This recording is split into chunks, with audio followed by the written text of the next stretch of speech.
Chittagong city কর্পোরেশনের উদ্যোগে নগরের লালদিঘি মাঠে আজ দুপুরে ১০ দিনের বৃক্ষমেলার উদ্বোধন করা হয়েছে। উদ্বোধনী অনুষ্ঠানে প্রধান অতিথি হিসেবে উপস্থিত ছিলেন city mayor doctor Shahadat Hossain. এ সময় তিনি সাংবাদিকদের জানান, পুরো নগরীতে ১০ লক্ষ বৃক্ষরোপণ করা হবে। সিটি কর্পোরেশনের প্রধান নির্বাহী শেখ মুহাম্মদ তৌহিদুল ইসলামের সভাপতিত্বে আয়োজিত উদ্বোধনী অনুষ্ঠানে বক্তব্য রাখেন সিটি কর্পোরেশন সচিব আশরাফুল আমিন, প্রধান শিক্ষা কর্মকর্তা কিসিঞ্জার চাকমা, নার্সারি মালিক প্রতিনিধিসহ অন্যান্যরা।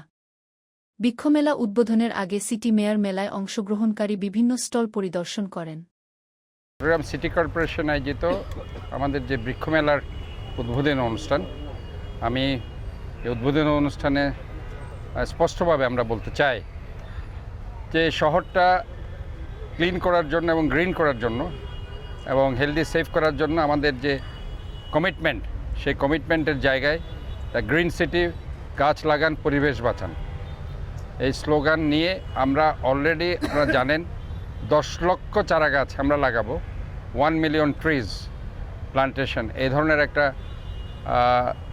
দীপ্ত আহ্বান নিয়ে আমরা কাজ শুরু করেছি।